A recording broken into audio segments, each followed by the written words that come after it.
Welcome back to the podcast. Grab a cup of coffee, settle into your commute, or just take a deep breath wherever you are right now, because today, we are going on a journey. We are going to deconstruct one of the most pervasive, intoxicating, and ultimately destructive myths in human history. It is a myth that Hollywood sells us, that literature reinforces, and that our own egos desperately want to believe. I'm talking about the myth of the lone genius. The self-made man. The solo hero. You know the archetype, the Rambo figure, the Lone Ranger. The solitary visionary who locks himself in a garage and emerges with a world-changing invention. It's a beautiful story. But it is fundamentally, demonstrably false. Today, we are diving deep into the architecture of human achievement, guided by the foundational work of John C. Maxwell. If you don't know Maxwell, you should. The man has sold over 16 million books. He has trained upwards of 2 million leaders across the globe. And his core thesis in The 17 Indisputable Laws of Teamwork is as simple as it is profound. Individual talent is absolutely valuable. But it is entirely insufficient for significant achievement. Whether you are a Fortune 500 CEO, a parent trying to keep a household together, a student, or an entrepreneur, your success is not just about your personal competence. It is about your specific, cultivated ability to build, maintain, and foster teamwork. Let's start right at the bedrock with what Maxwell calls the law of significance. The core argument here is a gut punch to the ego. One is simply too small a number to achieve greatness. Think about the people we hold up as solitary geniuses. Take Albert Einstein. We picture him alone at a chalkboard, rewriting the laws of physics with nothing but a piece of chalk and his own brilliant mind. But even Einstein himself fiercely rejected this narrative. He openly and repeatedly credited his monumental achievements to the contributions of countless others, both living and dead.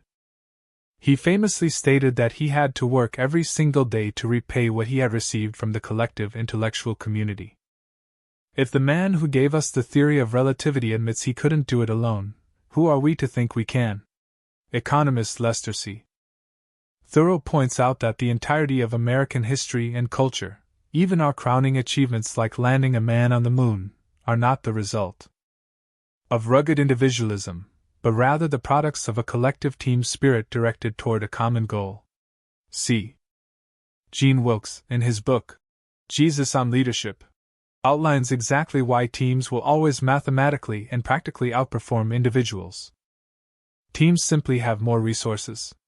They generate a wider diversity of ideas.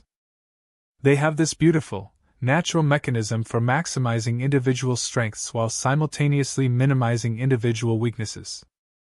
And perhaps most importantly, teams provide a shared sense of accountability that keeps us from resting on our laurels. So, why does it matter? Why do we still try to go it alone? Maxwell identifies 4 massive internal barriers, 4 psychological roadblocks that prevent us from embracing the law of significance. The first is ego. It is incredibly difficult for the human ego to admit, I can't do this by myself. We want the credit. We want the glory. But listen to Andrew Carnegie, one of the wealthiest and most successful industrialists in history. Carnegie said that a massive step in your personal development is the moment you finally realize that other people can help you do a job better than you could ever do it alone. The second barrier is insecurity. This is a quiet, insidious poison. Leaders who feel threatened by the talent of others will never, ever build great teams. They will surround themselves with mediocre people so they can remain the smartest person in the room. This ties directly into what Maxwell calls the law of empowerment. Only secure leaders give power to others. If you are clutching your authority so tightly that your knuckles are white, you aren't leading, you are just surviving. The third barrier is naivety. This is the trap of the optimist. You look at a mountain and think, I can climb that before lunch. You underestimate the sheer gravity and difficulty of a task, assuming you can handle it solo. And by the time you realize you are in over your head, you are halfway up the cliff face with no ropes. realizing entirely too late that the dream is vastly bigger than your individual capacity.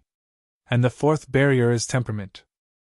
Some people are just naturally introverted or fiercely independent.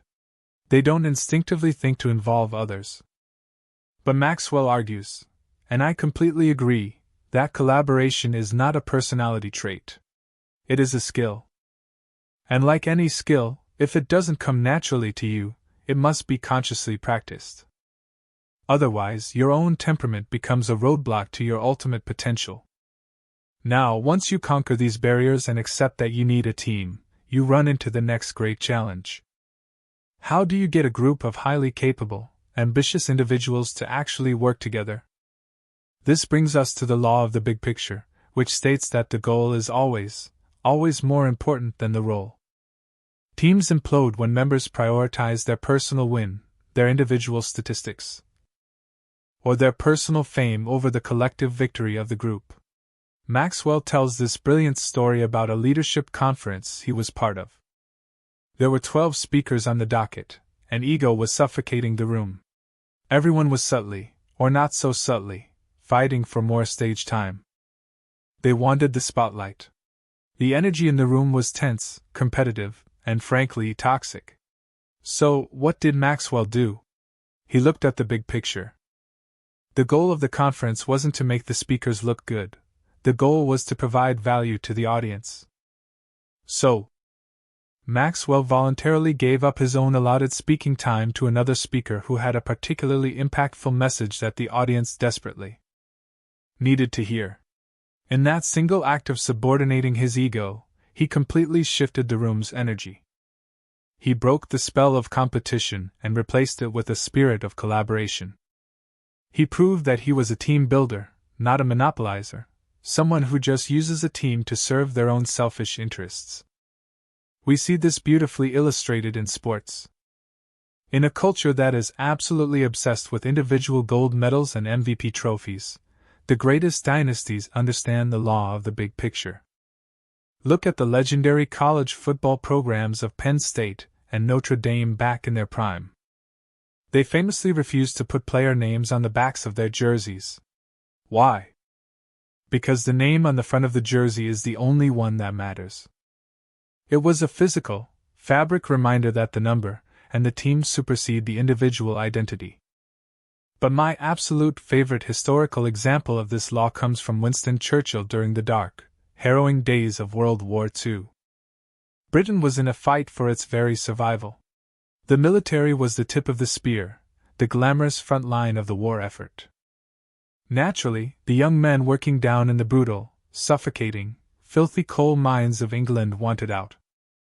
They wanted to drop their pickaxes, pick up rifles, and join the military. They wanted the glory. They wanted to wear the uniform. The problem was, if the coal stopped flowing, the factories would stop producing, the trains would stop running, and the war machine would grind to an absolute halt. Churchill knew this. So he addressed the coal miners. He didn't belittle their desire for glory. Instead, he painted a masterpiece of the big picture. He told them to envision a grand parade after the war was won. He said, first will come the sailors who kept the sea lanes open. Then will come the pilots who fought the Battle of Britain in the sky. Then will come the soldiers who stood on the front lines. And finally, Churchill said, will come a group of men covered in coal dust, and people will ask, where were you during the darkest days of the war? And you will answer, we were deep in the earth, digging the coal that kept the whole thing moving. Churchill helped those miners see that their role, as unglamorous and dirty as it was absolutely vital to the big picture of saving the free world. Think about your own life right now. Are your current goals bigger than your individual abilities? Are you willing to invite others into your journey? And more importantly, are you willing to sweep the floors, dig the coal, or give up the microphone if that is what the big picture requires? If you are, then you are ready to scale the mountain. But as any mountaineer will tell you, the higher you climb, the thinner the air gets, and the less room there is for dead weight. This brings us to a harsh, uncomfortable, but absolutely vital concept, the Everest principle. As the magnitude of a challenge increases, the need for teamwork increases exponentially. And by extension, a single ineffective member can, and will, transform a winning team into a losing one. Let me take you back to 1953, to the historic, first ever successful ascent of Mount Everest. Tenzing Norgay and Edmund Hillary are forever etched in history for reaching the summit. But getting there required navigating a massive crisis that had nothing to do with snow, ice, or altitude. Midway through the expedition, a fierce conflict erupted between the local Tibetan porters and the British climbers. The tension was thick enough to cut with a knife. The entire expedition was on the verge of collapsing. Norgay didn't call a drum circle. He didn't try to mediate a compromise where everyone felt validated. He investigated the root cause, discovered that two specific porters were the primary instigators of the toxic discord, and he fired them on the spot. He sent them packing down the mountain. And you know what happened? Peace was restored immediately. The expedition continued, and they made history. Big dreams require big teams, but leaders must prioritize the collective interest over individual feelings.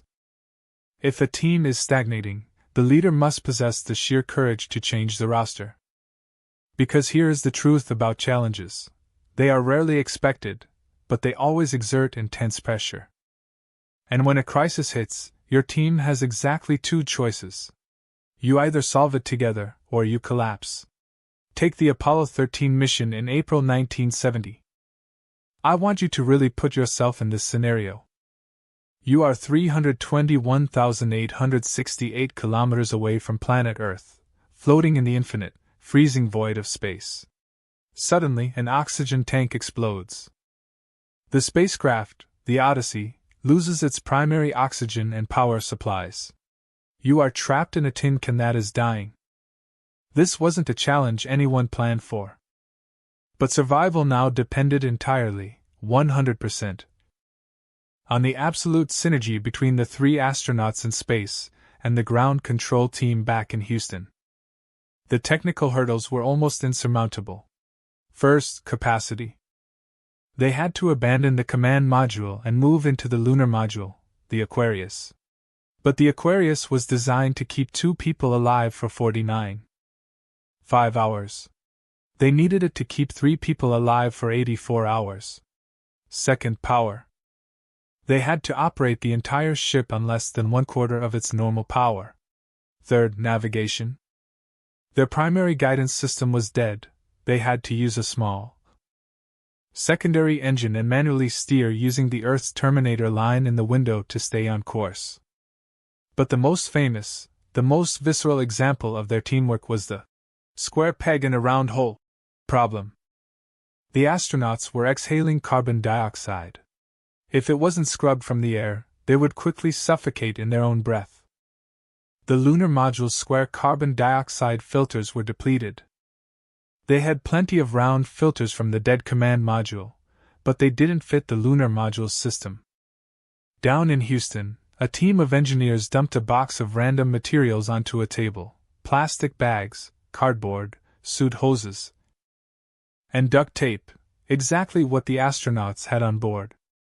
They had to invent a makeshift adapter, test it, and talk the astronauts through building it in zero gravity, in the freezing cold, while running out of air. And they did it. NASA famously called Apollo 13 a successful failure. But the profound lesson here is that you cannot build a team during a crisis. The deep trust, the communication protocols, the absolute reliance on one another, that was built years before the oxygen tank ever exploded. Which transitions us into one of the most brutal realities of teamwork, the law of the chain. The law of the chain states that a team's strength is not measured by its best member, but by its weakest link. I know we like to think that our superstars can carry the load. We like to believe that if we just work a little harder, we can compensate for the person who isn't pulling their weight. But it is a mathematical and practical impossibility. Eventually, a weak link limits the entire group's potential. Let's look at the catastrophic Exxon Valdez disaster of 1989. An oil tanker hits a reef in Prince William Sound, Alaska. 10.8 million gallons of crude oil pour into the pristine ocean, devastating an entire ecosystem, destroying a captain's career, and costing the company over $4 billion in damages and cleanup. When you look closely, this wasn't just a freak accident. It was a tragic, cascading chain of human failures. It was a chain with multiple weak links that finally snapped. The captain was reportedly intoxicated and had abandoned his post on the bridge at a critical navigational moment.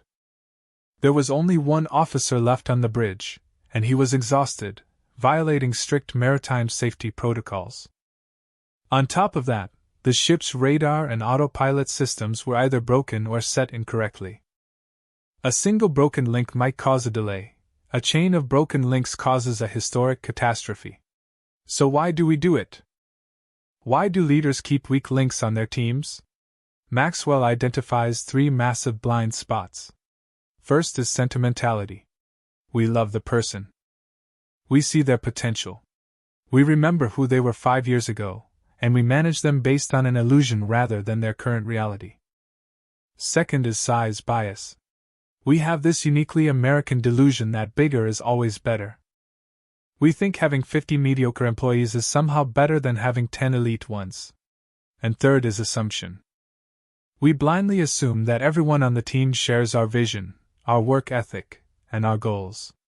But the reality is, teams aren't for everyone. Some people simply cannot join you on the journey. Maxwell categorizes them into 3 groups. You have the reluctant. These are people paralyzed by a fear of change or bound by loyalty to the old way of doing things. You have the misaligned. These are people whose personal goals are in direct opposition to the team's direction. They are rowing the boat in the opposite direction. And finally, you have the incapable. This sounds harsh, but it is true. These are individuals who simply lack the capacity to keep pace. They lack vision, they actively refuse to grow, or they are content doing the absolute bare minimum to avoid getting fired. Why does this matter? Why can't you just let them hide in the corner? Because keeping a weak link triggers a toxic cascade effect across your high performers. First, there is visibility. Your strong members aren't stupid. They know exactly who isn't pulling their weight. Second, resentment builds. Your top talent is forced to work overtime, to sacrifice their own energy, just to compensate for the weak link's incompetence. Third, inefficiency sets in. The overall momentum of the group is throttled. It's like driving a Ferrari with the parking brake on. And finally, and most dangerously, it causes an erosion of authority. When a leader refuses to deal with a weak link, the high performers lose respect for that leader. They begin to doubt your judgment and your courage to make hard decisions. To really drive this home, Maxwell uses a brilliant mathematical analogy. He calls it multiplication versus addition. When you are doing simple, mundane tasks, let's call it addition, a weak link doesn't hurt you that much. If you have a strong worker who operates at a 10 out of 10, and a weak worker who operates at a 5 out of 10, their combined output is 15. You only lose a small percentage of total potential. But teamwork, true synergistic, high-level teamwork, is not addition. It is multiplication. Everything compounds. So imagine a team of 5 elite performers, all 10s. 10 times 10 times 10 times 10 times 10 is 100,000. Now, replace just one of those elite performers with a weak link, a 5. 10 times 10 times 10 times 10 times 5 is 50,000. By keeping one weak link on a highly synergistic team, you didn't just lose a little bit of output. You lost 50% of your team's total potential. Half of your capacity gone, because you didn't have the courage to make a change. If you want to see an organization that understands this on a visceral, life-or-death level, look at the United States Navy SEALs. They are the ultimate embodiment of a no weak link culture, primarily because in their line of work, failure doesn't mean a lost quarter of revenue. It means people come home in body bags. Their selection process is legendary. Only about 1 in 10 highly qualified applicants is even accepted to try out, and of those, only a tiny fraction survive the training. The crucible of this selection is Hell Week, a 120-hour gauntlet of physical and mental torture, sleep deprivation, and freezing surf. Designed specifically to expose any hidden weakness, any crack in a candidate's character. There is a famous boat analogy in SEAL training. The trainees are broken into boat crews of about 7 to 10 men. They have to carry heavy, inflatable boats on their heads, run for miles in soft sand, and paddle through crashing ocean surf. In the boat, everyone must paddle in perfect, agonizing synchronization. If one man is out of rhythm, if one man decides to paddle at 80% while everyone else is giving 100%, the boat drifts. The whole team suffers. The instructors are watching like hawks. If they spot a weak link, someone who is dragging the team down, that person is often targeted, pressured, and ultimately removed. There are no second chances when lives are on the line. The SEAL's core value is that your survival is inextricably tied to the man to your left and the man to your right. So, what is the actionable advice here? If you are a team member, you need to do some intense self-reflection. Stop judging your teammates by their weaknesses while generously judging yourself by your intentions or your strengths. Look in the mirror. Be brutally honest about whether you are the weak link in your organization. If you are, take immediate, aggressive responsibility for your own growth. If you are a leader, your mandate is incredibly simple, though emotionally difficult. You must either train or terminate. You owe it to the weak link to give them the resources they need: books, mentorship, clear feedback, new challenges. But if you provide the training and they still do not progress, you must terminate their position on that team to protect the integrity of the whole. Which leads us perfectly into the psychological counterpart of the weak link, the rotten apple principle. We just talked about capability and performance, but the rotten apple principle is all about attitude. And here is the unvarnished truth: a team's talent does not determine its success nearly as much as its attitude does. You can have a team of absolute all-stars, but if the attitude is poisoned, the team will fail. At the root of almost every bad attitude is a single, ugly trait: selfishness. It manifests in a few specific, toxic archetypes. First, you have the big ego. This is the team member who genuinely believes they are the sun, and the rest of the team are just planets orbiting around their brilliance. They act only to prove they are number one, often at the expense of others. Then, you have the constant critic. We all know this person. They are an energy vampire. They find reasons to complain about absolutely everything. Maxwell uses a church setting as an example. This is the person who complains that the pastor's sermon was too long, the choir sang off-key. The air conditioning was too cold, and the people in the next pew were too loud. They contribute nothing but friction. Finally, you have the credit seeker. Similar to the big ego, these individuals are incredibly divisive because they spend their energy trying to hog all the praise when things go well, and point fingers when things go wrong, rather than working for the team's actual benefit.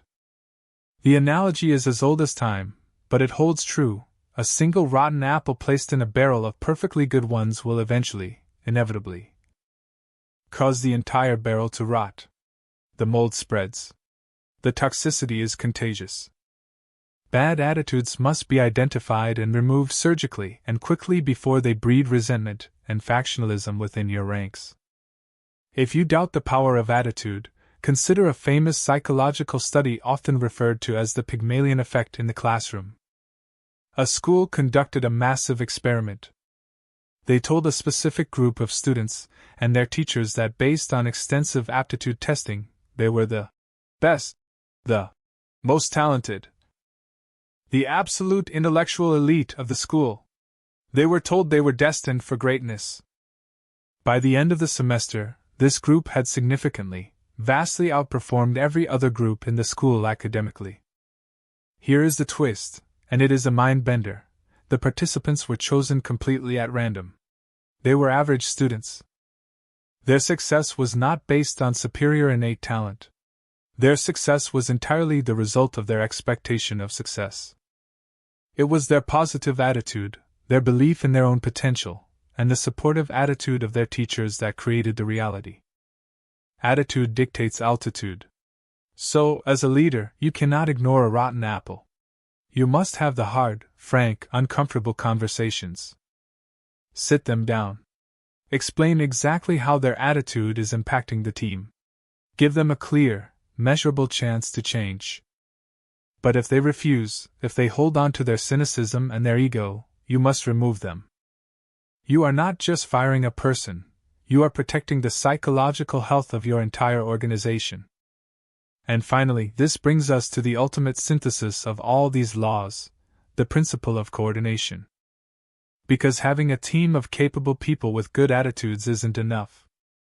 Working in the same physical space is not the same thing as working together. Coordination is the distinct ability and the active desire of teammates to sync their efforts toward a common goal. It is not automatic. It is a highly choreographed dance that must be practiced relentlessly. Think about the demolition of a massive skyscraper in the middle of a crowded city. Bringing down a building with explosives isn't just about blowing things up. It requires a staggering level of precise calculation and coordination. Engineers have to analyze the structural load. They have to plan the exact millisecond sequence of detonations. They have to safely transport highly volatile explosives. They have to coordinate with city officials, police, and fire departments to ensure the surrounding blocks are evacuated. If the coordination is off by a fraction of a second, the building falls sideways, crushing adjacent structures and potentially killing people. Without coordination, power is just destructive chaos. Teamwork requires that exact same level of precision.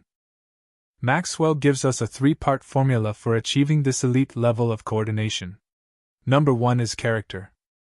Character is the absolute bedrock foundation of trust. If I don't trust you, I will never truly coordinate with you.